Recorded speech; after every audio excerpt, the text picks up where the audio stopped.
Hello, everybody, and welcome to another episode of the Johhny Cleveland podcast. How is everybody out there? We are excited this evening. It is a Wednesday night. Boy, a lot of things have been happening in the world of Cleveland sports, talking Cleveland Browns, Cleveland Cavaliers, and we are happy to have a great guest tonight. Just very excited to have Roger Galo join us. And how are you tonight, Roger? I'm very well. Thank you for having me on, John. Thank you. Well, Roger has a background with basketball, and so today's episode of the podcast, we're really going to focus on the Cleveland Cavaliers, those hot Cleveland Cavaliers. Yes, they are 500, 4 wins and 4 losses, but Roger has a background with basketball, with shooting the basketball, with basketball technique, and he has had quite a history with the game, and so I'd love, Roger, for you to share your background. You are coming to us from the Philadelphia region. And so we started talking a little bit a few weeks ago over Twitter, and love to have guests on. So again, if you're following the Johhny Cleveland podcast and you'd like to share a little bit about what you do for your programs, contact me again at jclevelandpod@gmail.com. All right, Roger. So tell us a little bit about your background. You're there in Philadelphia. You have quite a history with the game and understanding that, like, shooting and all of that. Well, I'd be remiss if I didn't say this in the beginning. I actually fell in love with the game in Indiana. There you go. Right? Yes, Indiana. Absolutely. Hoosiers is my favorite. I could watch Hoosiers any day of the week. I'm alongside you there, John. Excellent. And then moved to Pittsburgh, Pennsylvania, Western PA. Oh, boo. Which at the time I wasn't aware of it, but was considered one of the top 5 hotbeds for basketball players. Excellent. Okay. And so I played ball over there in Pittsburgh. Yeah. Played on a very good high school team. Okay. Had a couple of Division I players, of which I was one of. Yeah. I ended up playing Division III ball at Johhny College in central Pennsylvania, became the 3rd leading scorer in the country. And without the advantage of social media like we have it today, and the internet, I was contacted by the NBA to play there. Now, I'm 6 feet short. So the only reason anybody got excited, like Chuck Daly or Pete Carrill or Valvano or Tim Gervich or anybody about me was because of my scoring ability, shooting and scoring. Yes. So that was my calling card. Love the game. Absolutely. Love the game. As excited as I've ever been because of what I'm doing currently, which started about 14 years ago when I started questioning why was I such a great, according to other standards, great shooter. And I first time I've ever begun really asking hard questions. Yeah. Why the gooseneck? Why the elbow under? Why do we stand at the foul line? Yeah. And, I wasn't getting satisfactory answers, so I was forced to go outside of the basketball community for those answers. And I ended up I had moved to Philadelphia, ended up going to some of the universities, the kinesiology departments, the physics departments, the math departments. Yes. I even went to Drexel University to the robotics department to try to get my head around some of this. And it was eye-opening, to say the least. Yes. So what it resulted in, as having started that 14-year accidental journey, is today I'm here on your show, suggesting that there's an alternative way to shooting that ball, categorically superior to the way we've accepted for the last 50 or 60 years. And along that journey, articles would start appearing before me. The New York Times wrote about foul shooting, 50 years of practice, no results. The whole article about how collegiately and at the NBA level, foul shooting, the simplest shot, had not improved in 5 decades. The end result of that article, the conclusion was there had been no innovation to how we shot. Mm-hmm. And that excited me beyond belief. Right. Because I was beginning to develop or approach that innovative state. Yes. Like I'm engineering a shot based on those principles from those sciences. And now I'm challenging it and litmus testing it and comparing it to my shot. And it soared. The excitement soared. The performance that I was exhibiting soared. And that just kept me on this journey. And that's what I'm here today to impart with you and about the Cavs to some degree. Yeah. Big player. Well, we'd love to hear about your what you think about these individual players, the Cavaliers, the young, very young but talented, young team. But now, when you were, what's your like a week schedule for you? When you're working with your shot, it's called the Galo Shot, right? Is that kind of, and you train with individuals? Yeah, I usually, the first thing I do is I usually videotape the individual, regardless of age. Yeah, because I like a before and after video. Uh-huh. I like them to see the product they're bringing, the form, the technique, all the movements, capture that, and then review that with them. And then the end will be that after video. Now, there's a lot of intermittent video taking place during that process to help them become adapted or to adopt some of these movements as quickly as they can. And the movements have been pretty simplified in essence. They've been streamlined, and a lot of that is due to the principles from which they're drawn. The kinesiology, the study of motion or movement. Yeah. The anatomy part of it, how the body is comfortable moving. I can introduce that to these players that I'm training, regardless of sex, size, level. Yeah. A lot of that becomes pretty easy to absorb, pretty easy to implement. And the results, because they're easier to repeat, and repeatability translates to consistency. That tends to keep them motivated and on track to continue that process. So fundamentally, I've done a lot of, like I mentioned off air, I've done a lot of coaching with middle school kids, high school kids, all the form, the techniques that, but your system really does, change that quite a bit. Is that what you're saying? Like it does. It really does. And it varies from player to player. Even with the players on the roster for the Cavs, it would vary because every player has a different series of movements. Okay. Just like the players you coach. Yes. I often ask coaches. So like the post player, I'm thinking about the 13-year-old 8th grade boy who has who's the awkward shot. Okay. Yes. Even that one can be helped. Yes. And that's been some of the.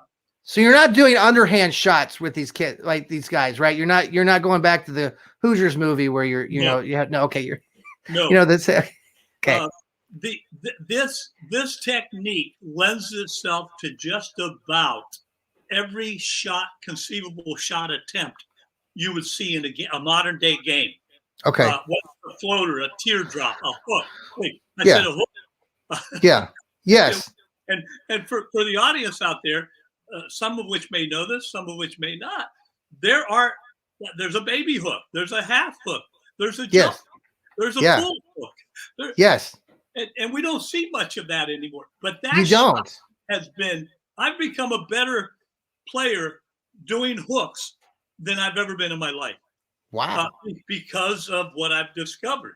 Absolutely. But the simplicity of those movements and the seamlessness of those movements is part of the advantage of adopting them and implementing them for any player.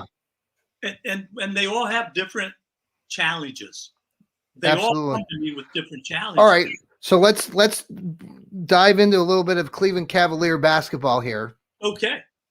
So the talk of the town and where Cleveland Cavalier fans are, if you're from here, so we got our NBA championship back in 2016. Yes. And I've talked on this show a lot. I've been a big LeBron James supporter over the years, but I'm wavering on that for various reasons, including the last few days, because we're getting a lot of stories here in Cleveland about, because Odell Beckham Jr., the highly touted wide receiver for the Browns, is now probably not going to be playing. Anyhow, LeBron got involved in the Twitter wars yesterday, and so there's been a lot of arguments about that. Anyway, so the Cavaliers and where we are here in Cleveland, we're kind of coming out of the shadow of LeBron James, and we're trying to establish this new group of young, talented players, and I think they're really starting to play better. And Evan Mobley is the rookie that the Cavs drafted, number 3 in this last NBA draft. 7-footer, the kid from USC. I don't know if you've had a chance to look at his game. There's a lot of folks here that are very excited about what he could bring to a Cavs organization that really needs to start winning. Understandably, he is exciting, and he's only beginning, as we know, as you guys know in particular. But I'm thinking that from afar. I've watched him. He is exciting. I mean, I watched the on the West Coast against Anthony Davis. Yes. I mean, that was impressive, to say the least. Yes. Anthony is a force. Yes. And this young man held his own. He represented pretty strongly. What do you think some of Evan Mobley's strengths are right now? Because I love his lateral movement. I think his defensive quickness to move from baseline up to the key quickly to be able to cover a massive amount of space. It just really impressed me. That is a strong one. His ability to run, his rim protecting ability. Yeah. You've got it because of his length, his size, his athleticism. Mm-hmm. He's still raw. I think we can agree on. He's still raw. Yeah, absolutely. But you've got to be aware of where he is. Yeah. I mean, you've got to be aware. If you're trying to go to the basket and the parameters are larger, if you're trying to go to the basket, you've got to become aware early because of his presence. And he's a willing passer on top of this offensively. Yep. And he's got, for a young man coming into this game, he's got some very strong movements already in his shooting arsenal that I have to believe will only get better. But he's a willing passer. He's unselfish. He's got a good motor. Mm-hmm. Yeah. I mean, obvious. Now, how coachable? He seems to be the kind of guy that you'd say, hey, this guy is responding. Yeah. Yeah. Like to have him as a teammate, kind of aura about him. Right. And well, the Cavaliers, the Cavaliers have started this new lineup this season that includes the 3 7-footers, Lauri Markkanen, Jared Allen, and then Evan Mobley. I think Lauri Markkanen actually is in COVID protocol today. He was in close contact with someone, so he's not playing tonight. But those 3, it's been very interesting over the first 8 games, just kind of see how they're gelling. What do you think about Jared Allen, the other 7-footer? Where do you kind of see him in comparison to Evan, and what do you think some of his strengths? Well, I think he's I don't know that he's as strong physically yet, but he will get stronger.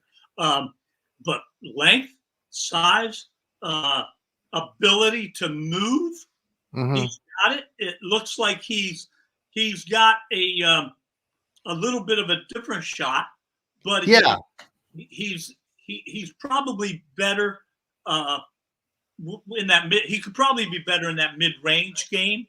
So do you see like Evan Mobley's shot is better? I mean, he's taken a couple shots from the outside, like 3-point distance.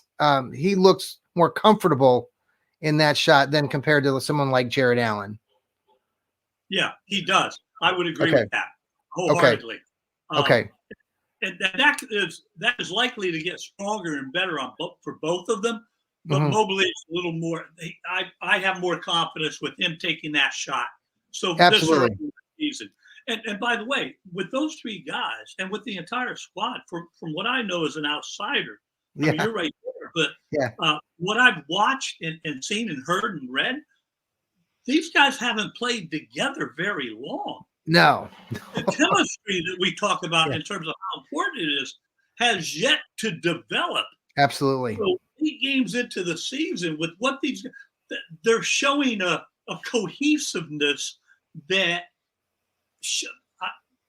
that's why I think a lot of fans can start seeing that, and it's kind of exciting because, like I said, we've been in this sort of rut in Cleveland since that championship, and now we're starting to kind of see the development of some of these players. Lauri Markkanen came in from the Chicago Bulls. He's considered a sharpshooter, a really good shooter. How do you describe it? How do you see him? He's another big 7-footer, but he has that shot from the outside.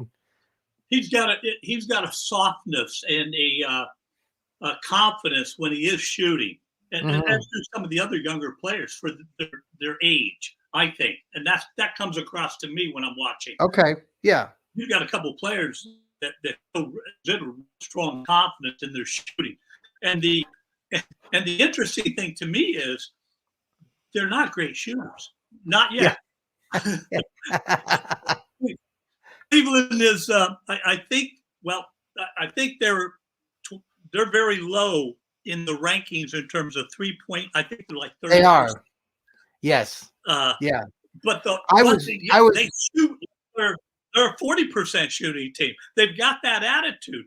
And all of them, it appears that way. Now, maybe I've just caught them on certain nights, but they appear to have that, which I love. That's hard to train. That's hard to impart to somebody. No, I contribute to the King James Gospel, which is through Fansided, and I gave them a grade card for the Cavs' recent road trip, and gave each of the starters a grade. And you were talking earlier about Jarrett Allen, and I was disappointed. You know, he started out pretty hot, then he kind of went into this area where he was scoring 4 points, 6 points. That the game before the last, his effort getting up and down the floor was a little bit lax, I thought. So then this last game they played Charlotte, and he was very good as far as effort. And I think he finished with 20-some points and 15, 16 boards. So I was pleased with that. But that kind of goes to what you were. I mean, with the young talent, they're young. They're not they're not savvy veterans yet. Right. And so they're kind of learning and meshing together at the same time. It's just curious. So the other two starters, Darius Garland and Colin Sexton, there's here locally, there's a lot of the conversation about those two. Colin Sexton was really dependent on this last season to score points. And he is people consider him more of a scorer. Darius Garland more of the point guard. How do you see those two kids' games? Do you like what you see from both of them, and especially shooting wise? I actually do. I think he'll get more. Sexton will get probably more catch and shoot situations at this level because of the level of players, which plays to his shooting ability currently. Okay. I think he's better he will be a better catch and shoot type player earlier. Then he will be off of the bounce and the dribble. He's got a little. He'll be adding speed, I'm sure, to his shot. Road. He's a confident shooter. Yes. And I think he's almost too confident.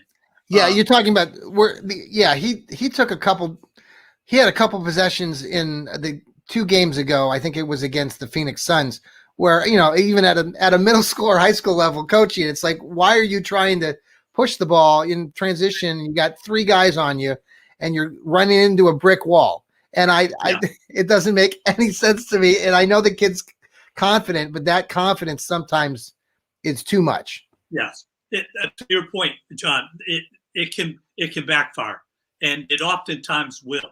Now, if he were a 44% 3-ball shooter, we'd be looking at it a little differently too. But he's I think around that 32, 33%. Yeah. Yeah. That's 1 out of 3 shots. Yeah. That and again, the confidence is something that's harder to impart and ingrain in somebody if it doesn't exist. But it's got to be managed. To your point, it's got to be managed. And if it's not managed, it will hurt not only him, but it will hurt the team. Now, I've said for a long time, I get into this discussion with local Cleveland Cavs fans who follow the team more locally here about Darius Garland, how I feel like Darius Garland's upside is stronger than Sexton's long term, just because of what I just see. Some people disagree with that. Where do you see Darius Garland? You know, I can't go into that too much, only because I haven't seen enough of them yet. Yeah. But I see mechanically, I see Sexton as actually becoming the better shooter. Okay. Now, I could be wrong, but mechanically observing what moves I'm observing and studying, I see that. Okay. Darius, I see as a truer point guard. Absolutely. Yep. At this stage, right now, he's showing to someone like me, he's showing more of a shooting style reminiscent of a point guard who's a little more reluctant to shoot because he knows he's not a great shooter. He drives me crazy when I've seen he's 4 feet beyond the 3-point line and he's chucking it from the seats. I'm like, dude, like, what are you doing? I mean, he makes 1 out of 5 when he's throwing it into the ocean, but it's just, I'm a little baffled by that still, but I think it's part of his youth. So, it is, and it's part of that. Part too. And hopefully, and this is where the veterans come into play a lot too. Yes. So we got Ricky Rubio, we got Kevin Love. Those are a couple guys that coming off the bench who used to be teammates in Minnesota. Yes. Yeah. What do you think of that? How do you? I love my daughter loves Kevin Love. My daughter Mariah, who I mentioned to you offline, loves Kevin Love. That's her favorite. I have been a fan of his for other reasons than just basketball. Absolutely. What we have to deal with, but the one disappointment that I have trouble with regards to Kevin is his field goal efficiency percentage. I mean, it's not. He's not a small fella. He's a good ball player. He's a veteran. And I think for him to hover around that 40, if I'm not mistaken, around that 40 you're right. From the field. And I think I could be wrong, but he strikes me as somewhat of a cerebral type ball player. Right. At least he's got veteran status to support that. Right.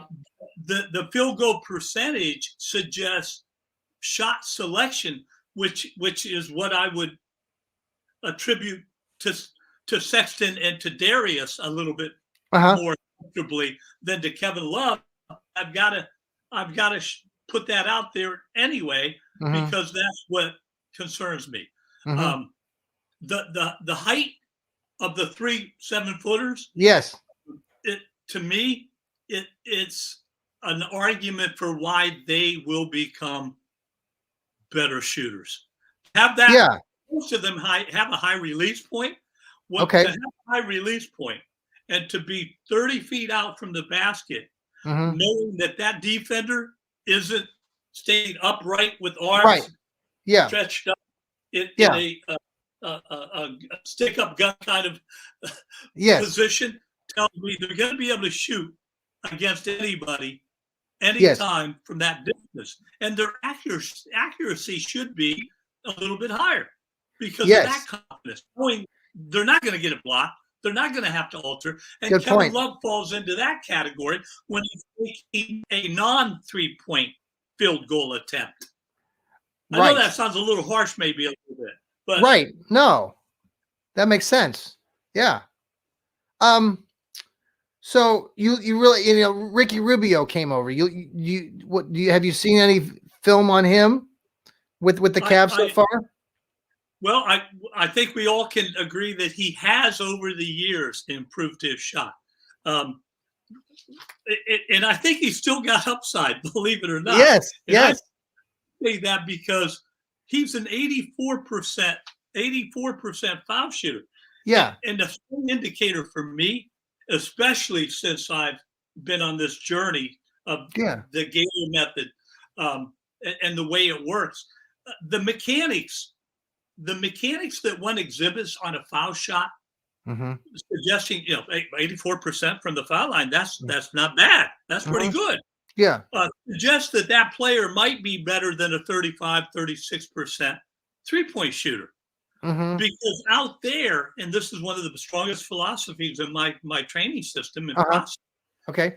That foul shot, yes, or rather, let's do it the other. That 3-point jump shot, yes, is exactly mechanically, or should be, the same as that foul shot, with one additional element introduced, and that element is a jump. Yes, yes. If the jump is under control and working for you rather than against you, and another part of the philosophy of the Galo method, that 3-point shooting percentage, I anticipate in the next 10 years, maybe sooner, John, should become the second highest percentage in the stats. Okay. Not the field goal percentage. The field goal percentage is usually closer to the basket, where you've got help defenders near you. Oh, that's a good point. Yeah. That's one key element. When I'm breaking down a player 25, 28 feet outside, it's one player.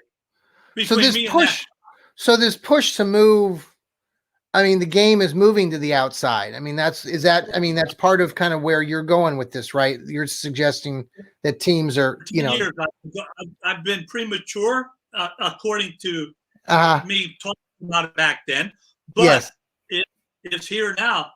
I mean, it's here. Some teams are shooting more threes almost than twos. Yes. Yeah. And the analytics, that's right what we're in right now. Exactly. The map. And that's the biggest concern I have with respect to the Cavs. My biggest concern. Yes, because they don't shoot 3-pointers well. They don't shoot them well, and they shoot. I think they're 26th, maybe 27th in attempt. Well, it makes sense. Do you want to launch a lot? Do you want that live by the three, die by the three? Well, you're going to die a lot. Yeah.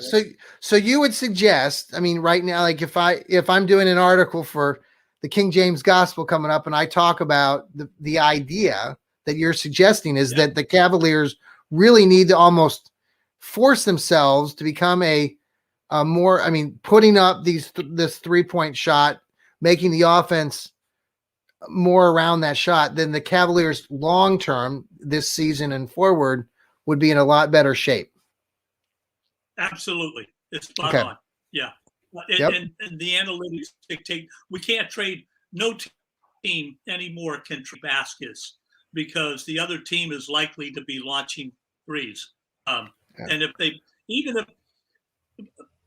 the math dictates, and I don't like to say it out publicly, frankly, but the math dictates that even though I may be a worse shooting team than my opponent, that if I put enough up, I might still come out with that win.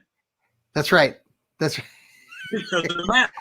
Well, doesn't that go back to the old Hoosiers movie, right? Isn't that the first scene? The guys in the old gym before Gene Hackman comes in and he says, "You got to shoot the ball. Come on now, shoot the ball." And then I think Gene says, "You can," hands him the whistle, or he hands it back to me and says, you can leave. And he talks about the fundamentals of the game, but no, what now? I missed that last one. Right?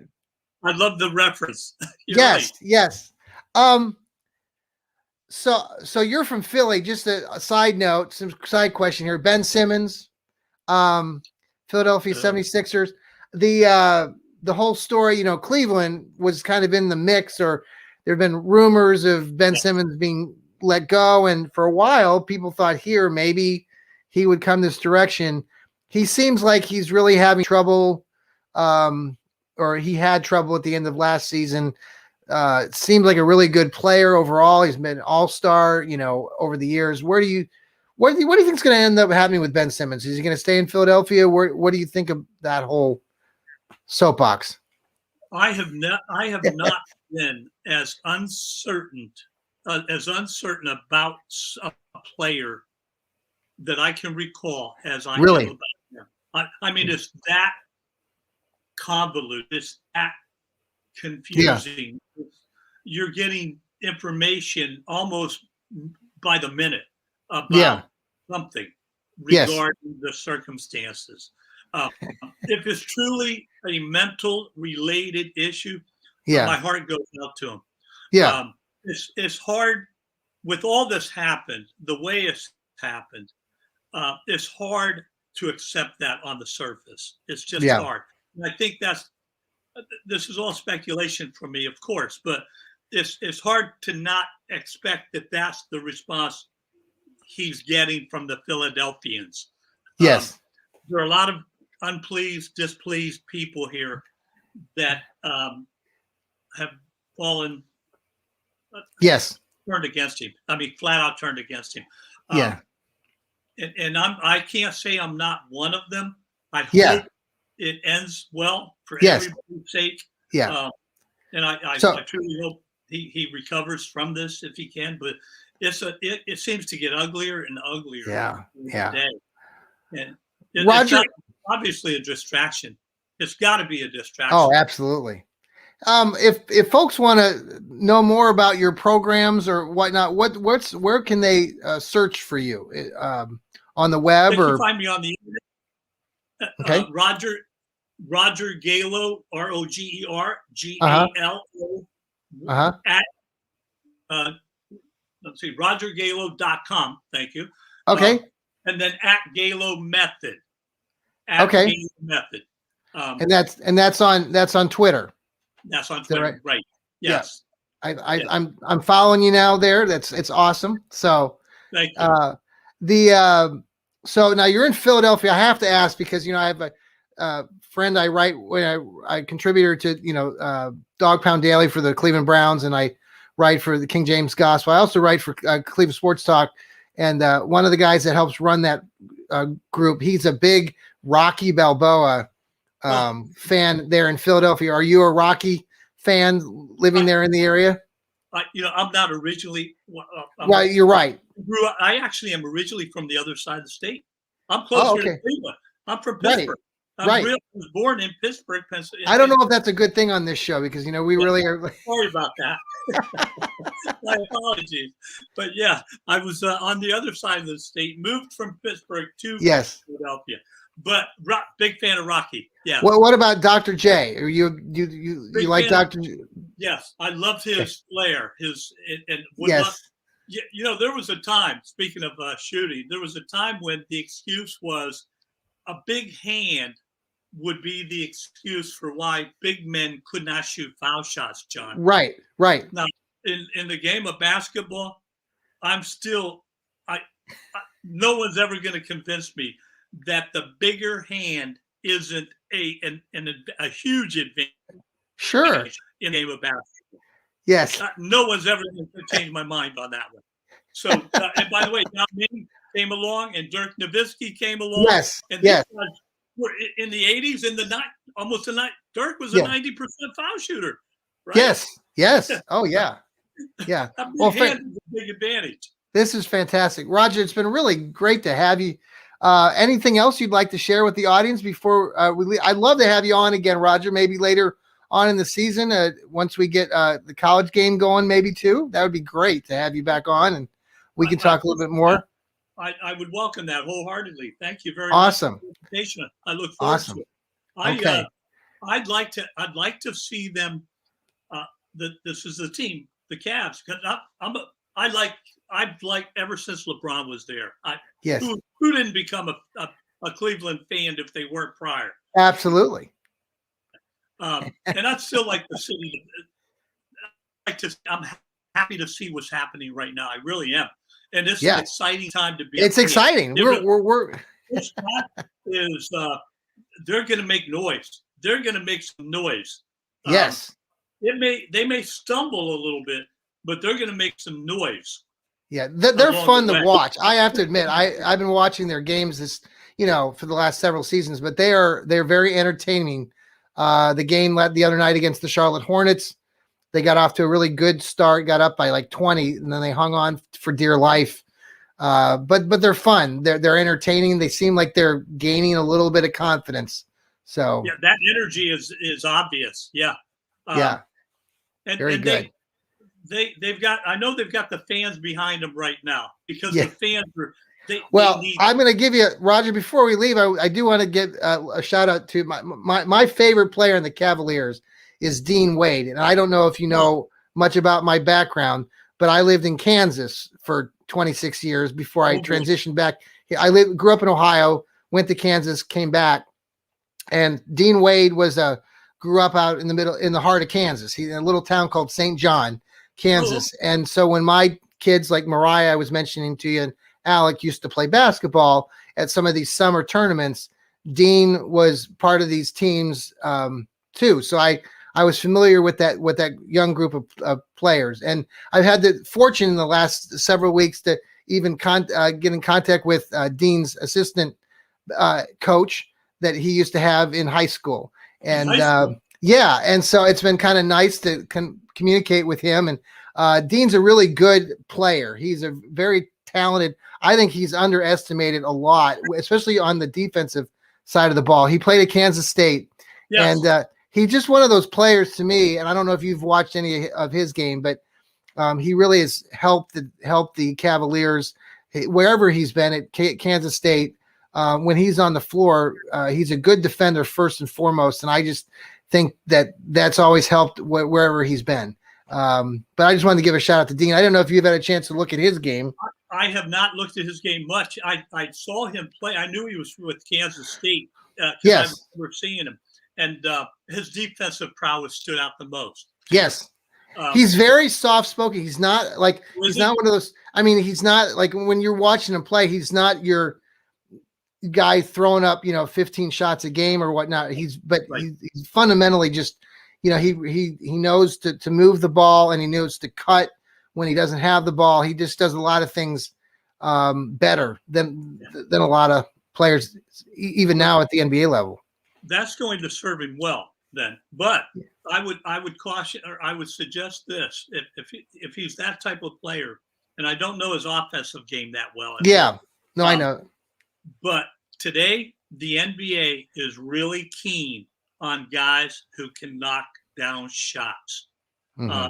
And it's almost to the point where they're willing to compromise in areas. Uh-huh. And again, it's the analytics dictating that. Yes, absolutely. But that is a reality. So, well, Roger, it's great. Wish him the best. I'll follow him. I'm hoping that get up there to Cleveland. He's I know the assistant coach has talked to me about getting some tickets to go to the Rocket Mortgage Fieldhouse here soon. So I'm anxious to get up there to watch them in person. So Roger, it's great to have you on the show. We really, really love visiting with you, and just the information you shared back is just awesome. So please come back again. I'll stay in contact with you, and hopefully the Cavs will keep on winning and keep that energy going. So again, thank you, Roger, very much. The Galo Method, everybody follow Roger too on Twitter. It's what's your Twitter handle again? At Galo Method. At Galo Method. Excellent. Yeah. And then RogerGalo.com. All right, guys, this is the Johhny Cleveland podcast. Thanks again, and we will talk to you very soon. Everybody remember to keep smiling.